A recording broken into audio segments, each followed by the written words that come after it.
Hola, hoy vamos a hablar del tema de la reforma de la Constitución. Este es un tema sumamente relevante si atendemos a que la Constitución es considerada la ley suprema, la ley de leyes. La Constitución goza de supremacía en relación con el resto de las leyes, principalmente en razón de su contenido fundamental, que es lo que conocemos como la supremacía material de la Constitución.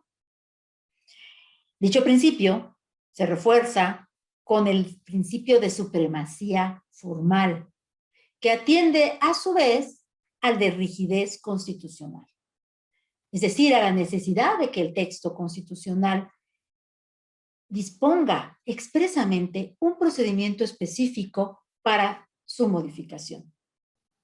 Un procedimiento que tendrá que ser distinto al que se sigue para la modificación de cualquier otra ley, con mayores obstáculos, y que además constituirá uno de los medios preventivos para la defensa de la Constitución, pues le otorgará cierta garantía de que no será modificada fácilmente.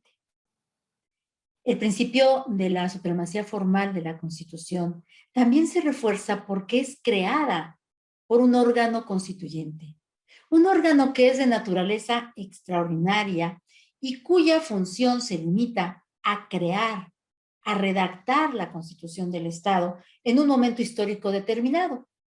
Y una vez terminada su tarea, desaparece y da pie al funcionamiento de lo que conocemos como los órganos constituidos del Estado. Desde los inicios del constitucionalismo, se advirtió la necesidad de que la Constitución previera en su propio articulado el procedimiento para su reforma.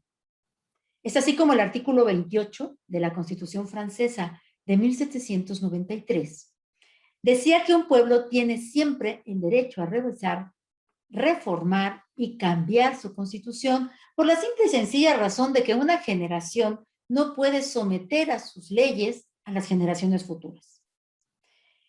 En el contexto de los orígenes del constitucionalismo, los Estados Unidos, en su constitución de 1787, también previeron expresamente un procedimiento de enmienda que más adelante comentaremos.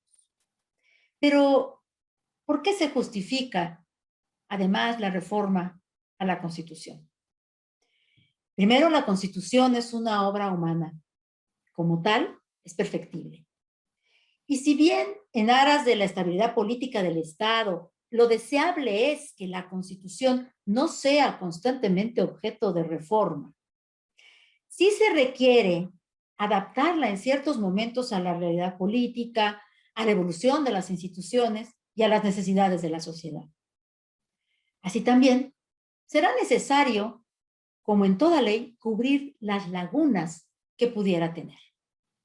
En el ámbito constitucional, estas lagunas pudieran ser, en primer término, aquellos temas que el constituyente originario omitió deliberadamente o no incluir en el texto de la Constitución.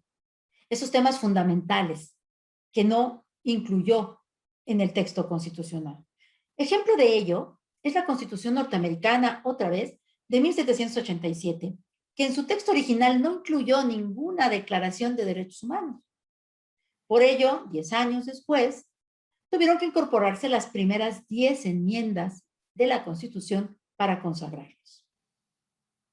También es común el caso de que al momento de redactar la Constitución no existía y ni siquiera podría preverse la necesidad de regular una situación determinada, como por ejemplo, el constituyente del 17 en México no podía prever el avance tecnológico en materia de telecomunicaciones que en su momento dio paso a una reforma constitucional importante para regular todo aquello relativo al espectro radioeléctrico, la participación del Estado en su explotación y de los particulares en su caso. Para comprender cabalmente el tema de la reforma constitucional, tenemos que analizar tres aspectos fundamentales que se reducen a cómo, quién y hasta dónde se puede reformar la Constitución. Vamos a referirlos. Primero, ¿cuál es el procedimiento para llevar a cabo la reforma? Segundo, ¿quién o quiénes están facultados para participar en el procedimiento de reforma? Tercero, ¿cuáles son los alcances de la reforma? Es decir, si existen o no limitaciones atendiendo al momento en que se lleve a cabo esta modificación o bien a los preceptos que serán objeto del cambio.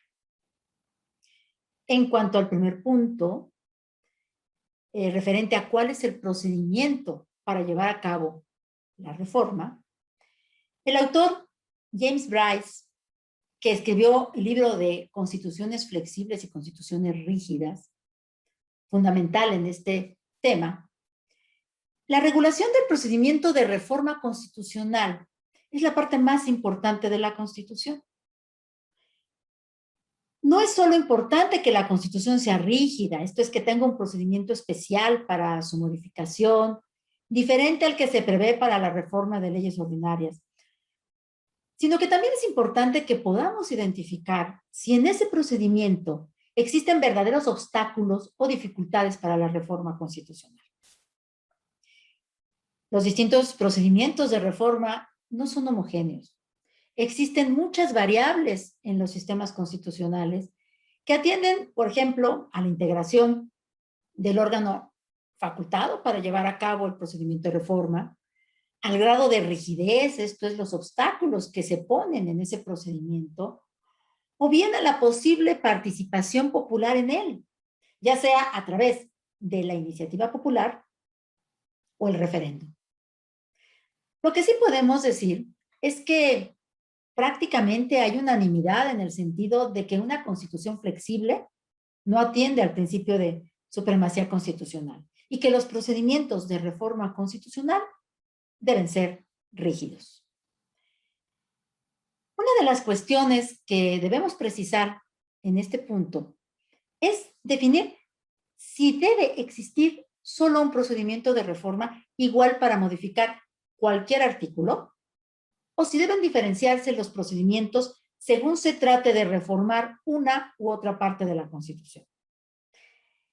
El tema aquí está en definir si todas las normas de la Constitución son de la misma importancia o si hay algunas que debieran estar protegidas especialmente frente a la posibilidad de su reforma. Esto lo comento porque algunas constituciones sí establecen estas diferencias. Por ejemplo, en relación con los derechos fundamentales o la forma de Estado, respecto de los cuales puede existir prohibición expresa de modificarlos, o bien prever un procedimiento diverso. Este procedimiento generalmente incluyendo la posibilidad del referéndum, para que, en su caso, cualquier reforma pueda ser aprobada. Por ejemplo, la Constitución Española de 1978 prevé dos procedimientos de reforma. Uno dirigido a proteger los derechos fundamentales y otro para el resto de los preceptos de la Constitución. Tener dos procedimientos diferenciados para la reforma constitucional crea una jerarquía distinta para las normas constitucionales. Esto hace posible que en un momento dado alguna reforma constitucional pudiera considerarse inconstitucional por no haberse llevado a cabo mediante el procedimiento específicamente previsto para ello. De cualquier forma, si el procedimiento de reforma tiene pocos obstáculos, puede propiciar constantes modificaciones que bajo el dominio de una mayoría partidista, coyunturalmente, no pudieran ser del todo razonadas o convenientes. Pero también si el procedimiento es demasiado complicado, se evitaría llevar a cabo reformas necesarias para adaptar la Constitución a nuevas necesidades. En relación con el segundo punto, ¿qué órgano debe hacer las reformas constitucionales? ¿Cuál es la naturaleza de este órgano? El poder u órgano revisor de la Constitución hace referencia a quienes están encargados de aplicar el procedimiento de reforma o enmienda. La conformación de este órgano, que por disposición constitucional tendrá esa atribución, es variable. Depende de los diversos procedimientos que se adoptan en las distintas constituciones. Evidentemente, la forma de integrarse y las atribuciones para reformar la Constitución están previstas en el propio texto constitucional. Al órgano facultado para realizar esta tarea de la reforma a la Constitución se le ha denominado de distintas maneras. Vamos a enunciar algunas. Constituyente derivado, poder revisor de la Constitución, poder constituyente permanente, constituyente reformador, órgano reformador, entre otras. Pero esta variedad de denominaciones también nos invita a definir su naturaleza. Es importante distinguir, primero, los conceptos de poder y órgano constituyente de los de poder y órgano reformador de la Constitución. Es sabido que el poder constituyente es esa facultad emanada de la soberanía para precisar la organización política del Estado. Esto es, para especificar las autoridades que tendrán la obligación de dirigir a la sociedad, para señalarle sus competencias y así establecer un sistema democrático. En tanto el órgano constituyente se integra por representantes del pueblo, electos con la encomienda directa de ejercitar el poder constituyente para aprobar una constitución, tenemos que se trata del ejercicio de una potestad originaria, ilimitada, indelegable y que se lleva a cabo esporádicamente. No conocemos la integración de órganos constituyentes en forma cotidiana. Por su parte, el órgano reformador o el poder revisor de la Constitución es considerado por algunos autores como un órgano constituido. Por otros, se considera una extensión del órgano constituyente. Pero para quienes se considera un órgano constituido, lo es porque existe por disposición expresa de la Constitución. La Constitución es quien le dota de la importante atribución de decidir sobre su modificación. Ahora bien, ¿cómo se conforma, cómo se integra ese órgano revisor de la Constitución? En este caso también las opciones son variadas según los distintos sistemas constitucionales. En algunos casos, ese poder u órgano se integra únicamente por el órgano legislativo. Congreso, integrado por una o dos cámaras, asamblea, parlamento. No importa la denominación. En ocasiones, también intervienen otros órganos, como es el caso de México, que prevé la intervención de las legislaturas locales de las entidades federativas para aprobar la reforma. O bien, en otros casos, para la integración de este órgano se prevé la participación popular, ya sea mediante la posibilidad de presentar una iniciativa popular o su participación necesaria en la aprobación de la reforma vía referéndum. Desarrollemos algunas opciones para dar mayor claridad. Primera, el órgano revisor de la Constitución se integra en algunas ocasiones por uno o varios de los poderes constituidos.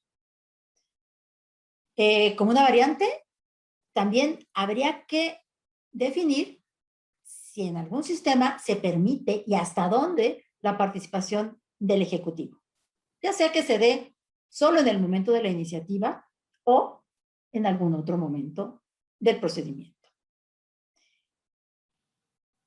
En este caso, también puede darse la posibilidad de que se cree una asamblea reformadora ad hoc, esto es, una asamblea necesariamente designada para realizar la revisión constitucional.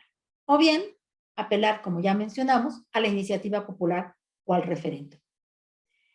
En el primer caso, en el que el órgano revisor se integra solo por uno o varios de los poderes constituidos, algunas constituciones prevén que la reforma se lleve a cabo por el órgano legislativo únicamente, estableciendo procedimientos difíciles y con mayorías calificadas. Por ejemplo, que para que se dé la reforma sea necesario que, a diferencia de la reforma a leyes ordinarias, para modificar la Constitución se requiera la mayoría de las 2/3 partes o las 3/5 partes de los miembros del órgano legislativo correspondiente. En otro caso, por ejemplo, se prevé la necesidad de que sea una legislatura la que determine la necesidad de la reforma constitucional y una siguiente legislatura, mediando un proceso electoral para la integración de la segunda, sea la que defina la reforma constitucional.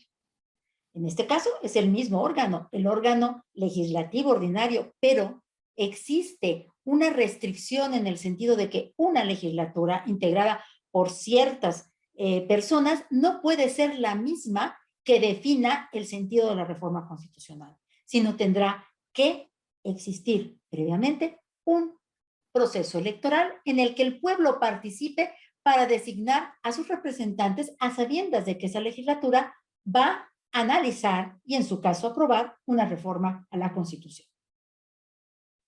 En otros casos, fundamentalmente en estados federales como el nuestro, el órgano revisor de la Constitución se integra por varios órganos constituidos.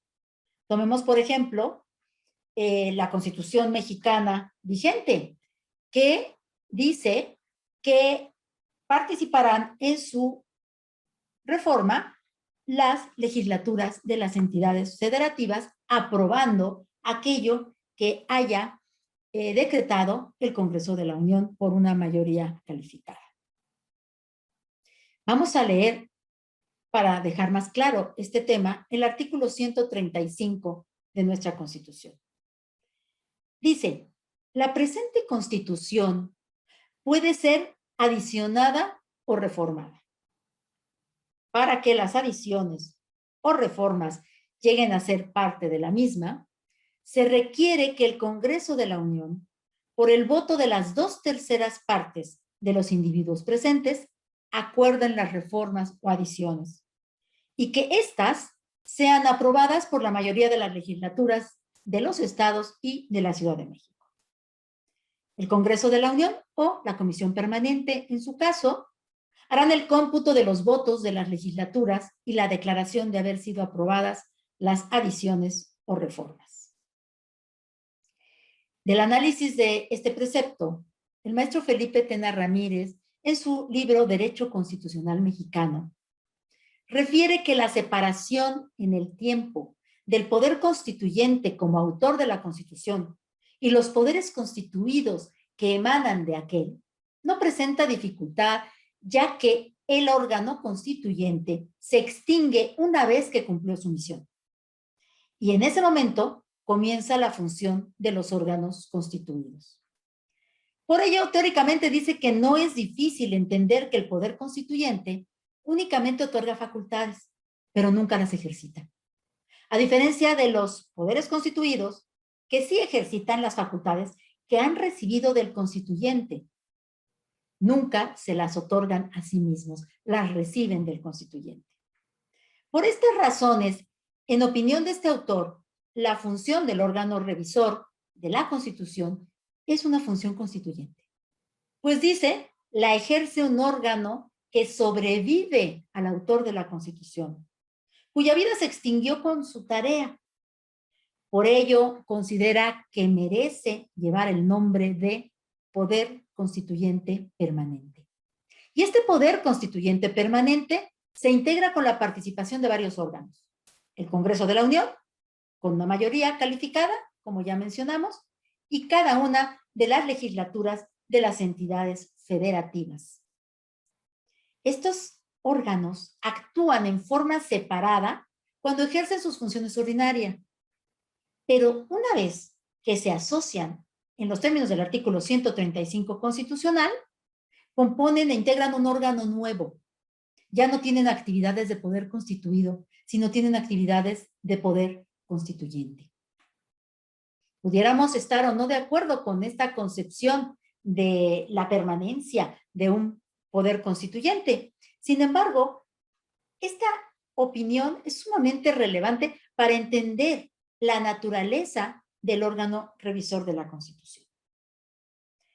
En cuanto a la participación del Ejecutivo en el procedimiento de reforma constitucional, esta puede darse a través del ejercicio de su facultad de iniciativa o del ejercicio del veto. Este último es la posibilidad de suspender la entrada en vigor de una reforma por tener observaciones respecto al contenido de la misma. Sin embargo, la posibilidad de permitir que el Ejecutivo participe de la reforma constitucional es una cuestión meramente teórica si el órgano legislativo está integrado por miembros de la misma filiación partidista que el Ejecutivo. En ese caso, de nada vale que no se permita la participación del Ejecutivo, por ejemplo, en el tema de proponer una iniciativa de reforma constitucional. En un segundo caso, cuando mencionamos que se crea una asamblea reformadora ad hoc especial para la reforma constitucional, significa que el sistema constitucional correspondiente prevé que la reforma solo puede realizarse por una asamblea convocada específicamente para ello. Y en este caso, advertimos dos posibilidades de acuerdo con los distintos sistemas constitucionales. La primera, que el órgano legislativo ordinario se disuelva y se convoque a elecciones para la Asamblea Constituyente, la cual se va a ocupar de la reforma.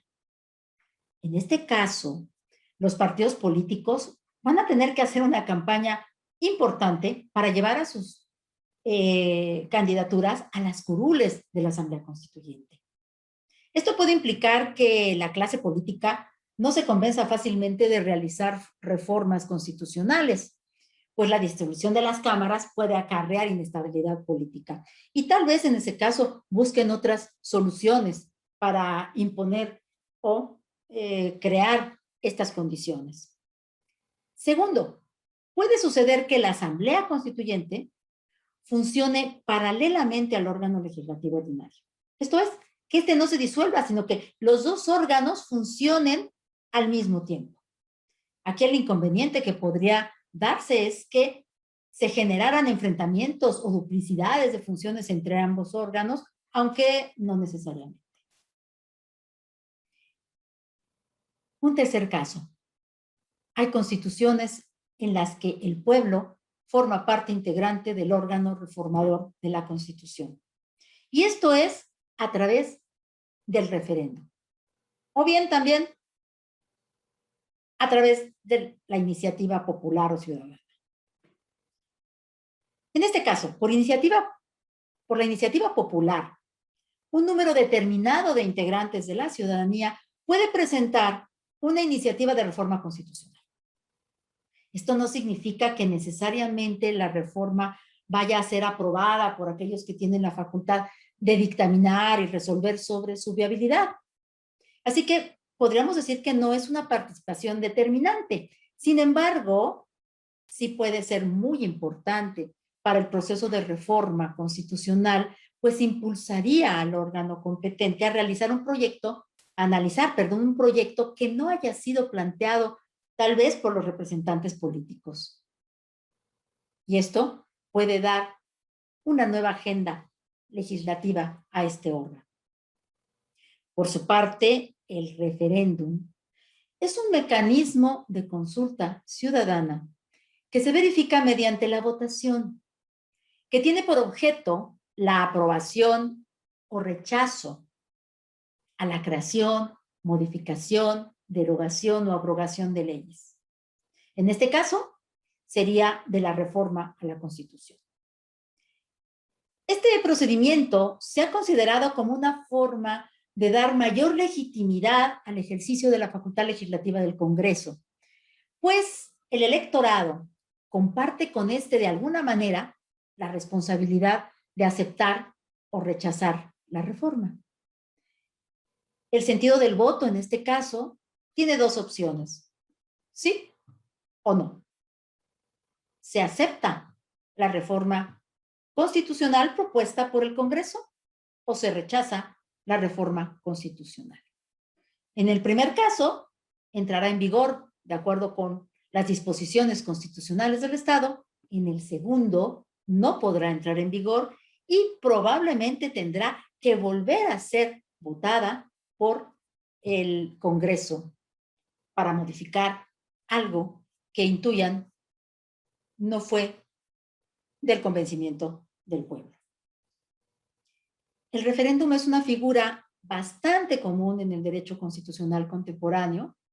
A veces el término se confunde con el de plebiscito, pero lo importante aquí es que implica la aprobación o rechazo de una disposición jurídica, en este caso, de una reforma constitucional. Bien, ahora pasemos a este tercer punto a resolver que había planteado inicialmente: el alcance de la revisión constitucional. Aquí corresponde hacer unas preguntas y de la respuesta de cada una de ellas podrán inferir ustedes cuáles son, en su opinión, los alcances que deben tener las facultades del órgano reformador o poder revisor de la Constitución. Primero, ¿la función constituyente es distinta de la función reformadora? Segunda pregunta, ¿el órgano constituyente y el órgano reformador tienen las mismas facultades o son facultades distintas? Tercera pregunta, ¿las atribuciones del órgano reformador están limitadas en relación con las de su creador, es decir, el órgano constituyente, de tal manera que debe respetar la esencia de lo que el constituyente hizo? Cuarta, el órgano reformador, en ejercicio de su facultad para adicionar o reformar la Constitución, ¿puede sustituirla? ¿Puede cambiarla por una nueva totalmente diferente? Por ejemplo, el órgano reformador podría cambiar las instituciones determinantes de la organización política del Estado, tales como la forma de Estado o la forma de gobierno. Quinto, ¿puede ese órgano, asamblea o instancia decisoria al que el constituyente creó modificar la esencia de la Constitución que le dio vida? Lo que no podemos negar es que el órgano reformador o poder revisor también va a estar sometido, como lo estuvo el constituyente, a la influencia de los factores reales del poder, de los grupos de presión, incluso hasta de los intereses partidistas y de la conformación del ámbito internacional.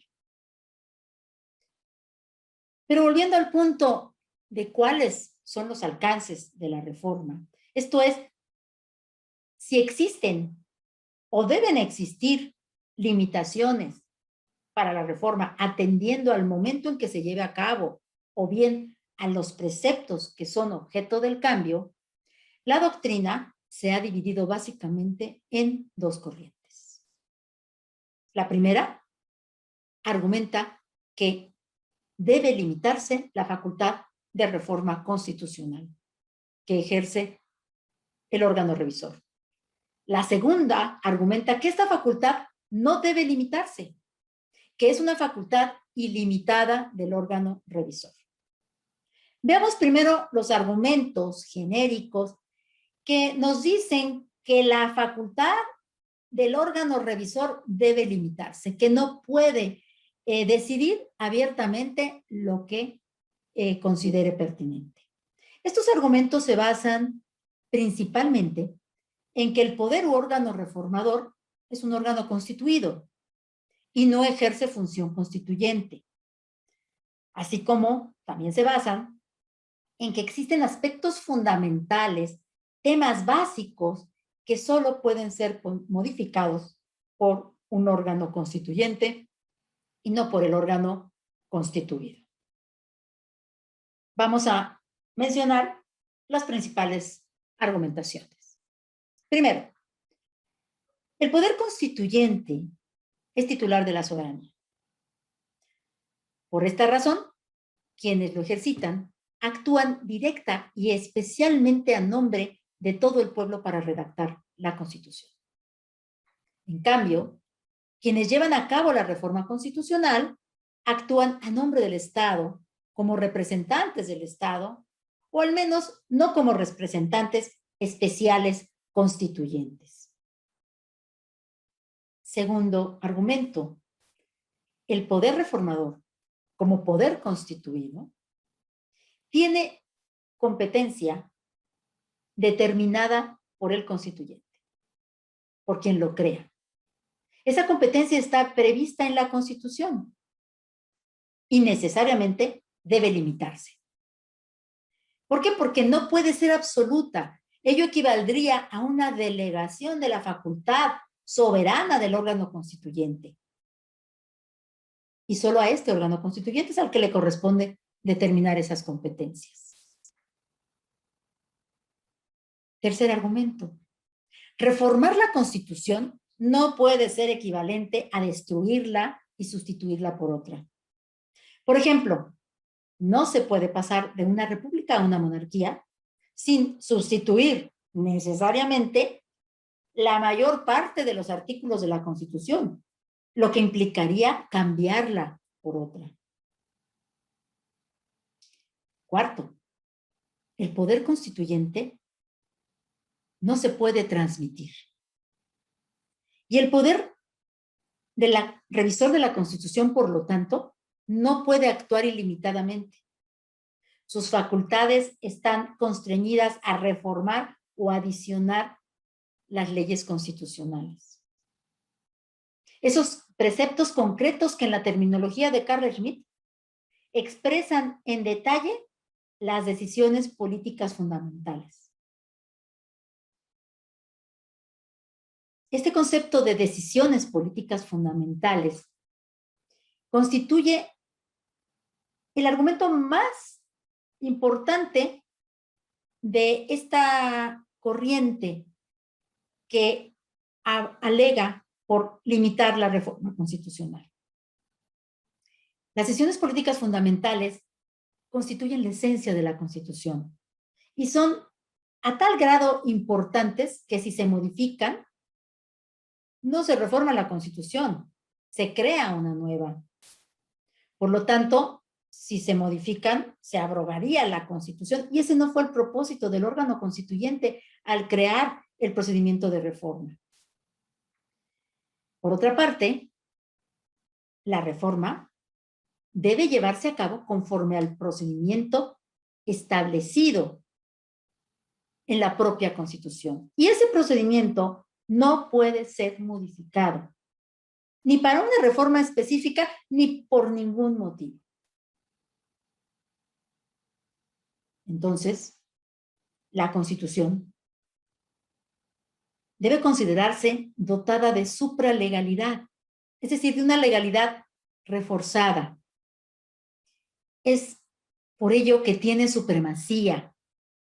Tiene supremacía porque es obra de una asamblea constituyente, por lo que si se pudiera modificar libremente por los órganos ordinarios de poder, desaparecería su supremacía.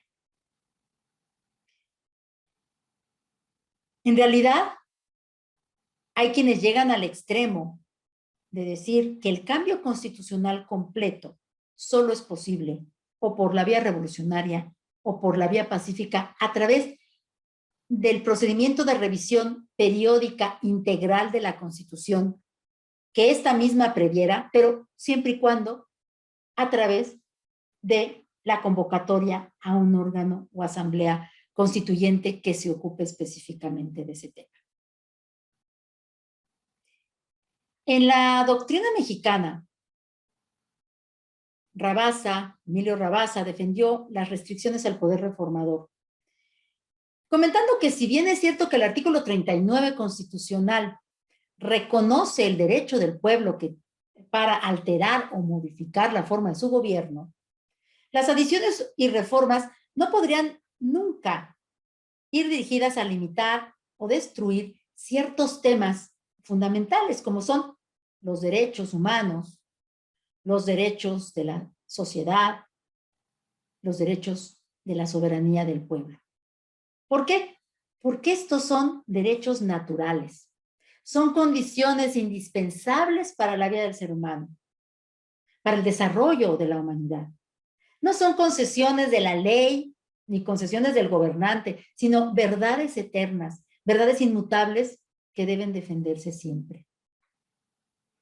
De ahí que esta corriente tiene argumentaciones en las que fundamentalmente nos dicen el órgano reformador de la Constitución no es un órgano constituyente.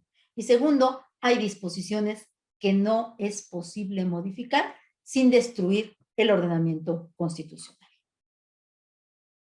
Para que se formen ustedes un criterio, vamos ahora a mencionar los argumentos de aquellos que dicen que no debe limitarse la facultad del órgano revisor para reformar la Constitución. Primer argumento. Los órganos o instancias autorizadas para la revisión constitucional dejan de ser ordinarios para asumir una función diferente, la de reformar las normas constitucionales. En realidad, quienes llevan a cabo la revisión constitucional sí están ejerciendo el poder constituyente. ¿Por qué? Porque el propio órgano creador de la Constitución así lo permitió, así lo estableció. Es decir, el poder constituyente originario aceptó que otras personas lo ejercitaran posteriormente. Por eso, sí se puede decir que quienes ejercitan el poder de revisión y reforma de la Constitución tienen un poder delegado. Segundo argumento, si la Constitución ya prevé la posibilidad de ser reformada, es absurdo limitarla. Sobre todo si la limitación pudiera referirse a un tema respecto del cual la mayor parte de las personas quieren un cambio. Tercero, el procedimiento que se establezca para la revisión es definitivo. Esto es muy importante saber cuál es el procedimiento establecido por el constituyente. Porque, por ejemplo, en el caso de que el pueblo tenga participación directa o indirectamente en el procedimiento, ya sea como mencionamos anteriormente, a través del referéndum o a través de la participación en las elecciones entre una legislatura y otra, que sea la que resolverá sobre la reforma, pues sería absurdo limitar al propio titular de la soberanía, especialmente cuando se admite, como ya mencionamos, el auténtico referéndum para la aprobación de la reforma constitucional. Por otra parte, la ausencia de límites no está en contra o no viola el tema de la soberanía que corresponde al poder constituyente. Se puede querer el cambio por la vía pacífica. En este caso, el principio de división orgánica, o mejor dicho, de la distribución orgánica de las funciones del Estado, toma importancia en el procedimiento de revisión, sobre todo cuando participan en él órganos distintos al legislativo, ya que con la colaboración de varios órganos en el procedimiento de reforma, también se evitan la posibilidad de cambios autocráticos. Por lo tanto, es absurdo establecer límites explícitos porque, siguiendo el procedimiento de reforma normal, podría hacerse desaparecer esa prohibición. Y volviendo a la idea de original, no se puede atar a las generaciones presentes, perdón, a las nuevas generaciones y limitar la evolución de las instituciones. Lo único que se necesita para que una reforma constitucional sea válida es que se siga el procedimiento indicado en la propia Constitución, pues a través de este procedimiento el poder revisor puede reformar la Constitución parcialmente o bien derogarla y reemplazarla totalmente. De estos criterios que acabo de exponer, tomen ustedes una posición, analicen ambas corrientes y tal vez llegarán al punto de tener un criterio ecléctico, esto es, que combine ambas corrientes, que combine ambas opiniones para resolver cuál es el alcance o cuál debiera ser el alcance de la revisión constitucional. Relacionado con este punto, existen diversos sistemas de reforma constitucional. Las diversas constituciones han establecido procedimientos que en algunos casos adoptan los criterios de una de las corrientes que expusimos y en otros casos el de la otra. Esto es, algunos admiten la revisión ilimitada, otros no admiten esta revisión ilimitada. Vamos a tomar la clasificación que hace el propio Tena Ramírez de estos sistemas de reforma constitucional, que realizó tomando en consideración algunos sistemas para clasificarlos en 4 grupos principales. Pueden existir más, pero aquí trata de englobar las características principales de los sistemas de reforma constitucional. En primer lugar, tenemos las constituciones que admiten la posibilidad ilimitada de su propia reforma o derogación por parte del órgano revisor en forma expresa. Esto es, la Constitución dice que la competencia del poder revisor es ilimitada.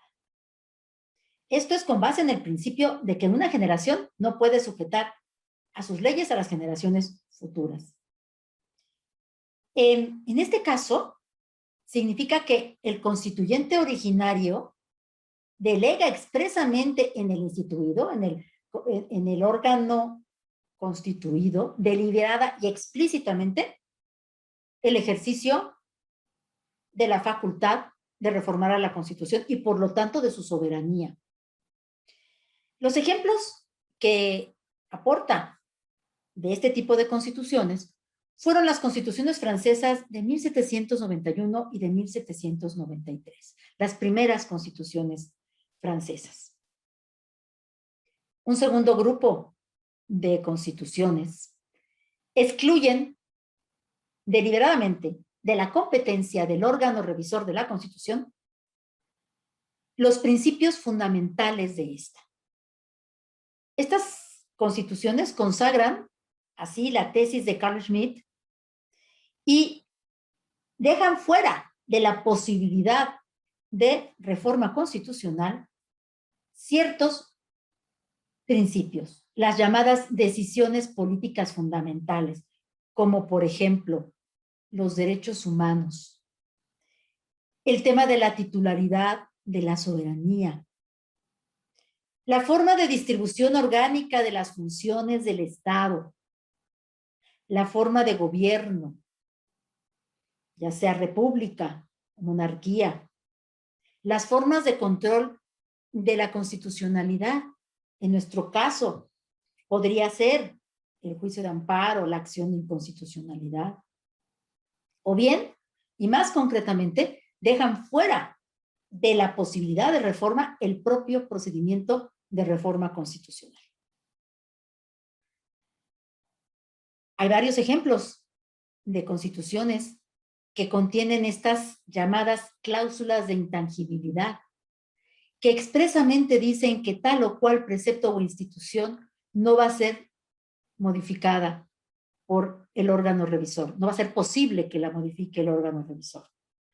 Pongamos, por ejemplo, la Constitución Federal de 1824 en México, que contenía dos cláusulas de intangibilidad. Una referente al tiempo, no podía ser reformada antes de 1830, y una referente a la forma de Estado. La forma de Estado federal no puede ser materia de reforma constitucional.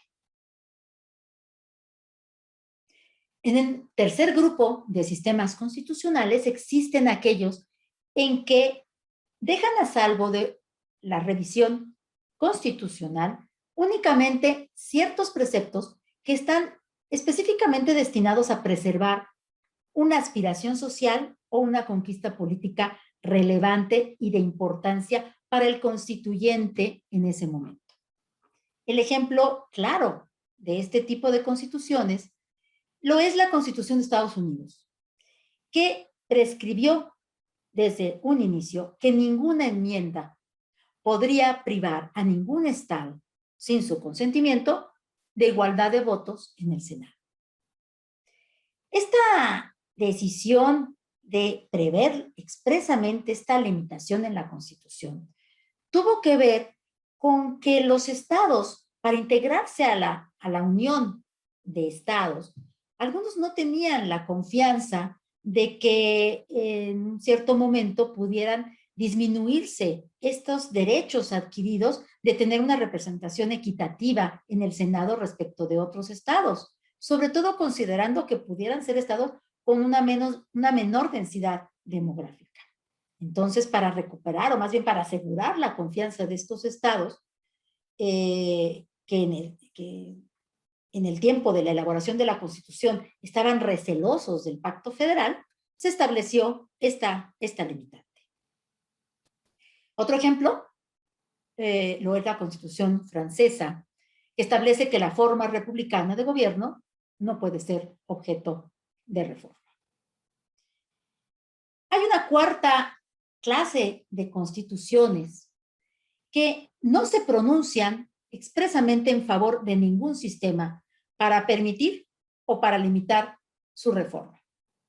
Establecen la facultad en forma indefinida, en forma general, sin establecer ninguna limitante, ni en cuanto al objeto de la reforma, ni en cuanto a su temporalidad, ni de ningún otro tipo. El ejemplo de estas constituciones es precisamente la Constitución mexicana vigente, que no prevé en ningún lado una limitación para su reforma.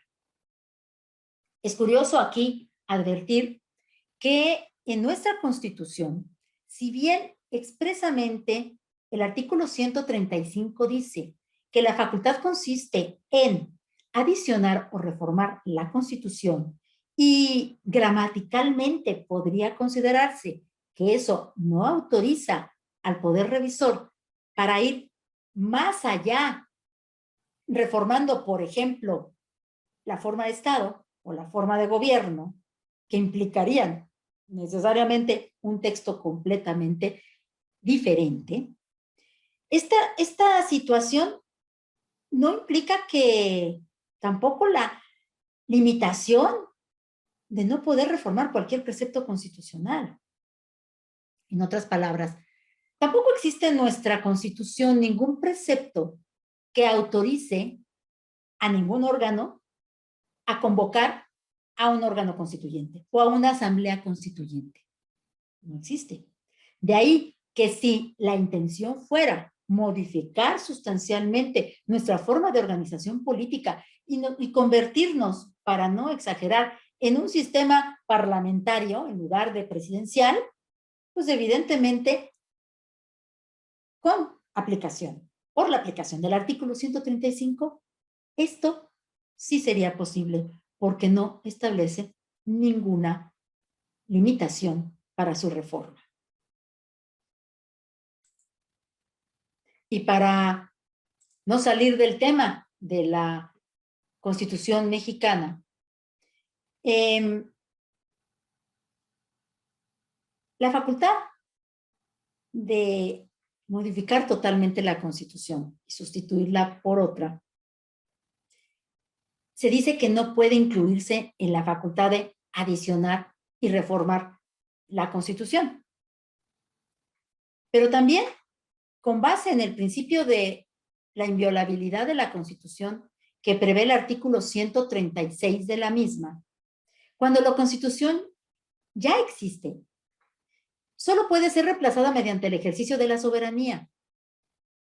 La inviolabilidad de la Constitución supone que existe imposibilidad jurídica de que sea desconocida, de que sea sustituida por otra, por parte de grupos o personas que no expresen la voluntad del soberano. De acuerdo con esto, dejo la interrogante. ¿La reforma total de la Constitución mexicana es viable, es posible a través únicamente de la aplicación del artículo 135 constitucional? Ahora, independientemente de lo anterior, ¿cómo puede darse una reforma a la Constitución? Esto es, ¿cuáles son las clases de reforma? Primero, la reforma puede darse por suplemento o adición. Esto es, cuando se incorporan al texto constitucional aspectos que antes no estaban previstos. Por ejemplo, se crea una nueva institución, como en sus momentos sucedió con el Instituto Federal Electoral, ahora Instituto Nacional Electoral. Este órgano no existía hace años. Así que para darle sustento constitucional, se adicionó en buena medida el artículo 41 constitucional. Una segunda clase de reforma es la supresión o derogación de una o varias disposiciones. La derogación de alguna disposición constitucional puede ser necesaria cuando alguna institución desaparece, así como hablé de la creación de un órgano constitucional autónomo, puede suprimirse alguna otra institución. Ejemplo, la Constitución del 17 preveía dentro de las partes integrantes de la Federación, tanto a los Estados miembros como a los territorios federales, los cuales dependían de la jurisdicción de la Federación. En cuanto estos territorios tuvieron la densidad demográfica necesaria y la importancia económica como para convertirse en estados de la República, se derogó la disposición que hacía referencia a ellos. Sencillo. Una tercera clase de reforma, la modificación. Esto es, se cambia la redacción, se sustituye el texto por otro texto. En este caso, por ejemplo, la institución ya existía, el Instituto Federal Electoral, pero cuando se modificó la Constitución para otorgarle una nueva conformación, una nueva forma de llevar a cabo sus funciones y crear el Instituto Nacional Electoral, se cambió la redacción, se sustituyó el texto por otro. Y finalmente, la reforma puede darse por una necesaria reubicación de un artículo o de un párrafo de un artículo para darle congruencia a la Constitución, en una sistematización de la Constitución. Por ejemplo, el texto del artículo 119 constitucional anteriormente fue trasladado a otra parte. Perdón, el artículo 122 fue trasladado al artículo 119 para dar cabida a la integración, allí sí, para la adición de todo lo relativo al Distrito Federal, hoy Ciudad de México. Finalmente, pongamos algunos ejemplos de sistemas de reforma constitucional en otros países que atenderán a lo que ya explicamos anteriormente. Veamos primero el procedimiento de reforma constitucional en la Constitución de Estados Unidos. El artículo 5 de la Constitución de Estados Unidos de América se denomina de las enmiendas a la Constitución y prevé dos formas de llevar a cabo la reforma constitucional. Una, a cargo de las dos cámaras legislativas, que requiere que la iniciativa sea aprobada por las 2/3 partes de las cámaras y las 3/4 partes de los poderes legislativos de los estados de la Unión. Una segunda forma de llevar a cabo la modificación de la Constitución o la enmienda es a través de la integración de una convención. Una convención que sea convocada expresamente para incorporar enmiendas al texto constitucional. La integración de esta convención tiene que ser solicitada por 2/3 de las legislaturas locales y tiene que ser aprobada por convenciones convocadas al efecto en las 3/4 partes de los estados. Este mismo artículo, como ya mencionamos anteriormente, prevé 2 cláusulas de intangibilidad. Una de ellas temporal, cuando dispone que las enmiendas no podrán realizarse antes del año de 1808, y otra, que sí está vigente, que no podrá realizarse ninguna enmienda que modifique los artículos relativos al tráfico de personas y a la proporcionalidad de los impuestos.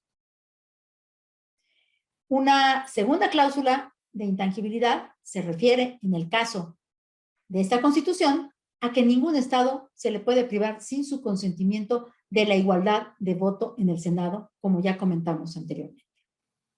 Este es un procedimiento de enmienda que, independientemente de su dificultad, ha dado una estabilidad a la Constitución de Estados Unidos.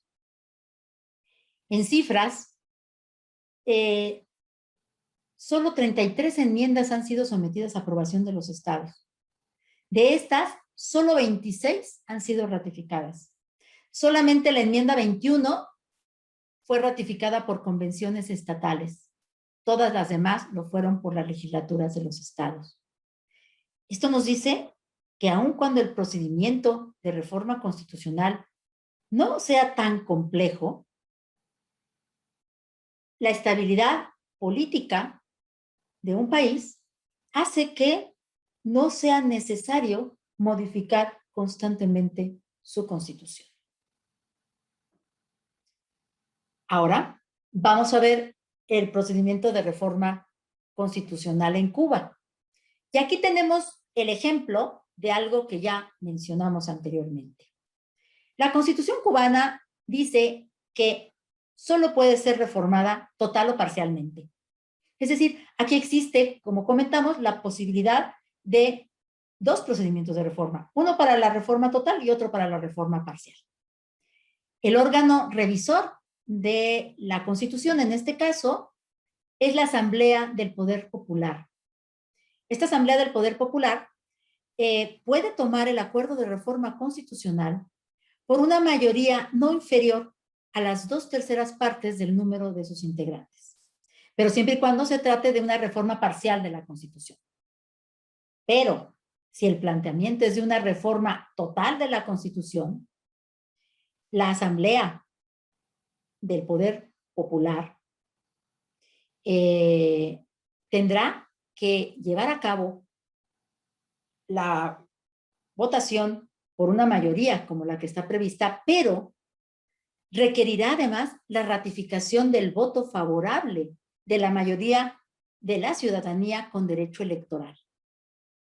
Esto es, tendrá que llevar a cabo un referéndum convocado por la propia Asamblea Nacional. Como puede observarse, la Constitución cubana admite 2 procedimientos diversos dependiendo de cuál sea el objeto de su reforma. Si, por ejemplo, se quisiera reformar la forma de integración y las facultades de la Asamblea Nacional del Poder Popular o de su Consejo de Estado, entonces se requeriría la participación popular a través del referéndum para que la reforma fuera válida. En el caso de la Constitución china, tenemos un ejemplo de una constitución que para reformarse solo requiere que la Asamblea Popular Nacional la apruebe por una votación de las 2/3 partes de sus miembros. Es un procedimiento que es rígido. ¿Por qué? Porque establece una votación especial, una mayoría calificada para su reforma. Sin embargo, no es un procedimiento que haga complicada la constante reforma a la Constitución. Bien, con esto concluimos el tema de la reforma de la Constitución.